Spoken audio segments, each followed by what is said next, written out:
लाडली बहनाओं को हम 11,000 करोड़ से ज्यादा की राशि दे चुके हैं और अब की बार ये 1250 तो मिलेंगे ही मिलेंगे, लेकिन 10 तारीख को 250 रुपए और जुड़ेंगे। 250 अलग, 1250 अलग। ये 250 रुपए 10 तारीख को देने के पीछे भाव ये है, मोदी जी की सरकार तीसरी बार बनवाई है, ये आनंद हमको है। हमारी सरकार भी बनी है। 250 रुपए से आप अपने कुछ मिठाई खरीदोगे, बच्चों के कुछ कपड़े ले सकते हो। 1250 की जो राशि मिल रही है उसके अतिरिक्त 250 रुपया प्रति बहन के लिए विशेष रूप से अलग से खाते में राशि डाली जाएगी। लाडली बहना योजना में 1.25 लाख करोड़ से अधिक पात्र बहनों को योजना का लाभ अब तक दिलवाकर लगभग 30,765 करोड़ से अधिक की राशि का अंतरण किया गया है। प्रदेश में 89 लाख से अधिक महिलाओं को निःशुल्क गैस कनेक्शन प्रदान किए गए हैं। प्रदेश की 26 लाख लाडली बहनाओं को 450 रुपए गैस सिलेंडर की रिफिलिंग के लिए और 2024 में 715 करोड़ से अधिक की राशि का भी अंतरण किया गया है। प्रदेश में 1 लाख से अधिक लखपति दीदियां बनी हैं। लाडली बहनों के लिए एक बड़ी खुशखबरी आ गई है। जी हाँ दोस्तों, जैसा कि आप लोगों को पता होगा फरवरी में हर साल बजट तैयार किया जाता है, तो इस बार सभी लाडली बहनों के लिए कुछ ज्यादा राशि का बजट यहाँ पे प्रस्तावित किया गया है। तो लाडली बहनों को ज्यादा राशि मिलने का यहाँ पे चांस है। आने वाले फरवरी से सभी लाडली बहनों को 1500 की राशि मिल सकती है और किसानों को भी 2000 की किस्त बढ़ा करके 2500 रुपए इस बार बजट में किया गया है। इस बार किसानों और पेंशनधारियों की राशि भी दोगुनी करने की यहाँ पे बात की गई है। इस बार फरवरी में सभी बहनों को, किसानों को और पेंशनधारियों को तोहफा मिलने वाला है, जो की मोहन यादव जी बजट में यहाँ पे बताया है। तो चलिए आगे देखते हैं कि लाडली बहनों तीसरा चरण के लिए भी उन्होंने बड़ा ऐलान कर दिया है। तो चलिए देख लेते हैं कि आखिर उनका बड़ा ऐलान क्या है। मध्य प्रदेश सरकार ने 4 मिशन युवा शक्ति, गरीब कल्याण, किसान कल्याण और नारी सशक्तिकरण प्रारंभ करने का निर्णय किया है। स्वामी विवेकानंद युवा शक्ति मिशन का शुभारंभ राष्ट्रीय युवा दिवस के अवसर पर किया गया है। यह मिशन युवाओं के स्वप्न साकार होने का माध्यम तो बनेगा ही, साथ ही समाज में सकारात्मक और अपेक्षित परिवर्तन लाने के लिए भी प्रेरित करेगा। गुणवत्तापूर्ण शिक्षा, कौशल विकास और क्षमता संवर्धन, उद्यमिता को प्रोत्साहन और रोजगार, सामाजिक पहल, सामाजिक सद्भाव इस मिशन के प्रमुख स्तंभ है। सरकार 5 वर्ष में युवाओं के लिए 2,50,000 सरकारी नौकरियों में भर्ती करने का लक्ष्य रख रही है। युवा खिलाड़ियों के लिए प्रदेश के सभी 55 जिलों में खेल स्टेडियम निर्माण करने का निर्णय हमारी सरकार के द्वारा लिया गया है। गरीब कल्याण का मिशन गरीब और वंचित वर्ग को सामाजिक सुरक्षा, रोजगार और बुनियादी सुविधाएं प्रदान करना है। यह मिशन मुख्यतः 3 घटकों यथा बहुआयामी गरीबी इंडेक्स में सुधार, आजीविका सुदृढ़ीकरण और विद्यमान संगठनों के सशक्तिकरण पर केंद्रित है। आदरणीय प्रधानमंत्री जी के नेतृत्व में गरीबों के पक्के घर का सपना प्रधानमंत्री आवास योजना से साकार हो रहा है। योजना में प्रदेश के 36 लाख ग्रामीण और 8 लाख से अधिक शहरी परिवारों को पक्का मकान उपलब्ध कराया गया है। केंद्र सरकार द्वारा निःशुल्क राशन वितरण योजना को वर्ष 2028 तक बढ़ा दिया गया है। भारत सरकार द्वारा जनजाति ग्रामों में 100% सैचुरेशन के लिए धरती आबा जनजाति ग्राम उत्कर्ष अभियान प्रारंभ किया गया है। इस अभियान में मध्य प्रदेश के 51 जिले के 267 विकास खंडों के 11,000 से अधिक ग्रामों में निवासरत 18,58,000 जनजाति परिवारों की 93,23,000 आबादी को लाभान्वित करने का लक्ष्य रखा गया है। अभियान में 18 विभागों अथवा मंत्रालयों की 25 से अधिक जनहितैषी योजनाओं को चिन्हांकित करते हुए 5 वर्ष के लिए कुल वित्तीय प्रावधान 79,000 करोड़ का करने का योजना बनी है। रानी दुर्गावती श्री अन्न प्रोत्साहन योजना में किसानों को 1,000 रुपया प्रति क्विंटल की दर से अधिकतम 3,900 रुपया प्रति हेक्टेयर की सहायता। योजनाओं से जुड़ी जानकारी के लिए RKG न्यूज को जरूर सब्सक्राइब करें ताकि कोई भी नई योजना सबसे पहले आपके फोन में जरूर आए। विगत वर्ष में किसानों को समर्थन मूल्य पर उपार्जित गेहूं पर प्रति क्विंटल 125 रुपए का बोनस प्रदान किया गया है।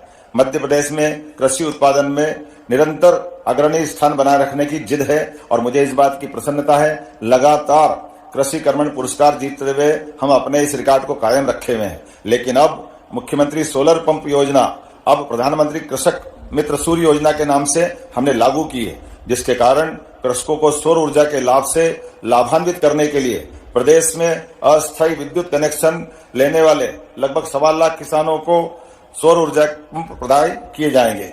किसानों को अधिक दाम प्रदान करने वाली फसलों को लेने के लिए भी प्रोत्साहित किया जाएगा तथा फसल विविधीकरण को बढ़ावा दिया जाएगा। प्रदेश के सिंचित रकबे को अगले 5 वर्ष में 50 लाख हेक्टेयर से बढ़ाकर 100 लाख हेक्टेयर करने का लक्ष्य रखा है। दुग्ध उत्पादन बढ़ाने के लिए मध्य प्रदेश सरकार और राष्ट्रीय डेयरी डेवलपमेंट बोर्ड के माध्यम से MOU हुआ है। वर्तमान में प्रदेश के लगभग 6000 गांवों में प्राथमिक दुग्ध समितियां हैं। प्रदेश के समस्त गांवों के लिए दुग्ध समितियों को गठन करने का लक्ष्य हमारी सरकार ने रखा है। सांची ब्रांड को और मजबूत किया जा रहा है। मध्य प्रदेश में देश के कुल दूध उत्पादन को बढ़ाकर 20% तक करने का भी हमारी सरकार ने लक्ष्य रखा है। सरकार का प्रयास मध्य प्रदेश को देश की डेयरी कैपिटल बनाना है। राष्ट्रीय डेयरी विकास बोर्ड के अनुबंध से राज्य के पशुपालन एवं डेयरी विभाग के माध्यम से सहकारी प्रणाली भी सशक्त होगी। प्रदेश के सभी जिलों में गौशालाओं का सुचारू संचालन होगा। प्रदेश के बड़े नगरों में आधुनिक गौशालाओं का निर्माण किया जाएगा। यशस्वी प्रधानमंत्री श्रीमान नरेंद्र मोदी जी के द्वारा ग्वालियर में 10,000 से अधिक गायों की एक सक्षम आधुनिक आत्मनिर्भर गौशाला का प्रारंभ हम करा चुके हैं। धीरे धीरे करके हमारे राज्य के बड़े नगर निगमों में इंदौर, भोपाल, उज्जैन, जबलपुर इत्यादि स्थानों पर भी इसी प्रकार की गौशालाएं बनाने का निर्णय हमारी सरकार के द्वारा करवाया गया है। मुझे इस बात की प्रसन्नता है, पशुपालकों और किसानों को गौपालन प्रोत्साहन देने के लिए 10 गाय से ज्यादा पालने पर सरकार अनुदान देने का विचार कर रही है। पंजीकृत गौशालाओं में भी प्रति गोवंश मिलने वाली 20 रुपये आहार राशि बढ़ाकर 40 रुपये करने का हमारी सरकार के द्वारा निर्णय किया गया है। इसी प्रकार से मछुआरा बंधुओं को मत्स्य पालन के लिए भी अलग योजनाओं से जुड़ी जानकारी के लिए RKG न्यूज को जरूर सब्सक्राइब करें ताकि कोई भी नई योजना सबसे पहले आपके फोन में जरूर आए। के साथ उन्हें आर्थिक, सामाजिक, शैक्षणिक रूप से सशक्त बनाना है। मिशन के माध्यम से महिलाओं और बालिकाओं की शिक्षा, स्वास्थ्य, पोषण, आर्थिक विकास के साथ ही उनकी सुरक्षा एवं उन तक विभिन्न सरकारी सेवाओं की पहुंच सुनिश्चित करना है। मध्य प्रदेश सरकार ने शासकीय सेवाओं में महिलाओं को 35% आरक्षण देने का निर्णय किया है। प्रधानमंत्री मातृ वंदना योजना के क्रियान्वयन में भी प्रदेश राष्ट्रीय स्तर पर अग्रगण्य राज्य में शामिल हुआ है। योजना के प्रारंभ से अब तक 42 लाख महिलाओं को लाभान्वित किया है। जननी सुरक्षा योजना में वित्त वर्ष 2024 तक लगभग 6 लाख हितग्राहियों को 79 करोड़ रुपए की राशि का भुगतान किया गया है।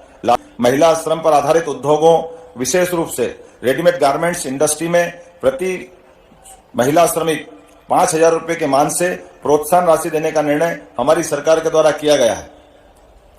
प्रदेश सरकार महिला स्व सहायता समूह को जन आंदोलन बनाने के लिए प्रतिबद्ध है। वर्तमान में 25 लाख महिलाएं स्व सहायता समूह से जुड़ी है। यह संख्या 4 वर्ष में 50 लाख तक बढ़ाई जाएगी।